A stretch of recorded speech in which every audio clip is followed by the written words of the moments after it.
Second question है find P0, P1 and P2 for each of the following polynomial. तो ये जो second वाला क्वेश्चन है ना, वो बिल्कुल फर्स्ट वाले क्वेश्चन की तरह ही है। इस क्वेश्चन में हमें क्या किया गया है, हमें पोलिनोमियल्स दिए गए हैं और हमें इन पोलिनोमियल्स की वैल्यू फाइंड आउट करनी है। एक बार वेरिएबल की वैल्यू 0 रखकर, एक बार वेरिएबल की वैल्यू 1 रखकर और एक बार 2 रखकर। तो चलिए इस क्वेश्चन को मैं आपको सॉल्व करके बताती हूँ कि इसे कैसे सॉल्व करना है। तो हमें जो फर्स्ट पोलिनोमियल गिवन है वो है p y is equal to y square minus y plus 1। एक बार हमें y के जगह पर 0 रख के इसकी वैल्यू फाइंड आउट करनी है, एक बार 1 रखकर और एक बार 2 रखकर। तो सबसे पहले हम सॉल्व करेंगे P0। तो P0 कहने का मतलब है कि अब यहाँ पे हम y की वैल्यू जो है वो ना 0 रखेंगे। तो यहाँ पे y की वैल्यू 0 रखेंगे तो हो जाएगा 0 का स्क्वायर माइनस 0 प्लस 1। 0 का स्क्वायर करेंगे तो आएगा 0 ही, 0 प्लस 1।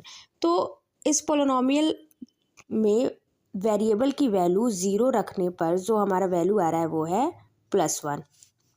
नेक्स्ट हमें P1 सॉल्व करना है, यानी y की जगह पे हम 1 वैल्यू रखेंगे तो हो जाएगा 1 का स्क्वायर माइनस 1 प्लस 1। 1 का स्क्वायर करेंगे तो हो जाएगा 1 माइनस 1 प्लस 1।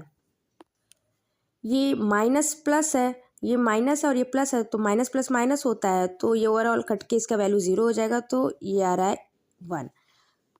तो यहाँ पर 1 भी वैल्यू रखने पर, y की वैल्यू 1 रखने पर भी जो हमारे पोलिनोमियल की वैल्यू आ रही है वो 1 ही आ रही है, प्लस 1। नेक्स्ट हम सॉल्व करेंगे यहाँ पे P2, यानी y की वैल्यू में हम 2 रखेंगे तो 2 का स्क्वायर माइनस 2 प्लस 1। 2 2 जा हो जाएगा 4 माइनस 2 प्लस 1। 4 में से 2 को हम सब्ट्रैक्ट करेंगे तो हमें वैल्यू मिलेगा प्लस 2 प्लस 1। 2 1 प्लस हो जाएगा तो हो जाएगा वैल्यू आएगी प्लस 3। तो y की वैल्यू 2 रखने पर हमारे दिए गए पोलिनोमियल की वैल्यू जो है वो 3 आ रही है। तो क्वेश्चन के सेकंड पार्ट में हमें जो पोलिनोमियल दिया गया है वो है PT 2 plus T plus 2t square minus T square. इस सेकंड वाले को भी हम ना सेम फर्स्ट वाले के तरह ही सॉल्व करेंगे। एक बार t के जगह पर 0 रखेंगे, एक बार t के जगह पर 1 रखेंगे वैल्यू और एक बार t के जगह पर 2 रखेंगे। तो सबसे पहले हमें P0 फाइंड आउट करना है, तो 2 प्लस यहाँ पे t के जगह पे वैल्यू हम 0 रखेंगे प्लस 2, यहाँ पे t के जगह पे वैल्यू 0 का स्क्वायर माइनस 0 का स्क्वायर। 2 प्लस 2 का 0 से हम मल्टीप्लाई करेंगे तो 0 ही हो जाएगा और यहाँ पे 0 प्लस 2 का 0 हो जाएगा और यहाँ पे 0 ही आएगा, यानी ओवरऑल वैल्यू जो है वो प्लस 2 आ रही है। नेक्स्ट हमें सॉल्व करना है P1, यानी t के जगह पे हमें वैल्यू 1 रखनी है। 2 माइनस यहाँ पे t की वैल्यू हम रखेंगे 1 प्लस 2, 1 का स्क्वायर माइनस 1 का स्क्वायर। 2 minus 1 plus 2 minus 1। इसको हम सॉल्व करेंगे तो हमें वैल्यू मिलेगा 2। अब हमें P2 फाइंड करना है इस पोलिनोमियल का, यानी t के जगह पे हम वैल्यू 2 रखेंगे तो हो जाएगा 2 प्लस 2 प्लस 2, 2 का स्क्वायर हो जाएगा माइनस 2 का स्क्वायर। 2 प्लस 2 प्लस 2 2 जा 4 और 4 2 जा 8 माइनस 2 2 जा 4। 2 में 2 को हम प्लस करेंगे तो हो जाएगा 4 और 4 में 8 प्लस करेंगे तो हो जाएगा 12 माइनस 4। 12 में से हम 4 को सब्ट्रैक्ट करेंगे तो हमें वैल्यू मिलेगा 8।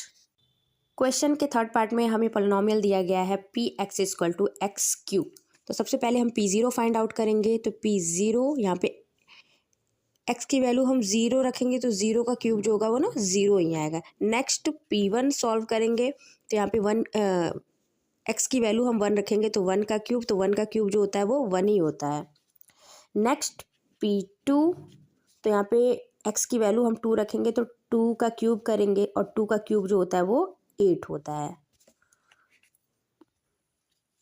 तो हमारे क्वेश्चन का जो फोर्थ पार्ट है वो है Px इक्वल टू ब्रैकेट में x माइनस 1 और दूसरे ब्रैकेट में x+1। तो हम सबसे पहले फाइंड आउट करेंगे p0, यानी x की वैल्यू हम 0 रखेंगे तो हो जाएगा 0 - 1 0 + 1। 0 में हम 1 को माइनस करेंगे तो हमारी वैल्यू आएगी -1, और ये 1 तो इसका इंटू करेंगे तो हमें वैल्यू मिलेगी -1। नेक्स्ट p1 सॉल्व करेंगे हम, तो यहाँ पे x की वैल्यू हम 1 रखेंगे तो 1 - 1 1 + 1, तो 1 1 का सब्ट्रैक्शन होके हो जाएगा 0, और ये 1 यहाँ पे 1 को हम 1 से माइनस करेंगे तो हो जाएगा 0 × और 1 1 मिलके हो जाएगा 2, और 0 में हम 2 का मल्टीप्लाई कराएंगे तो हमें वैल्यू मिलेगा 0।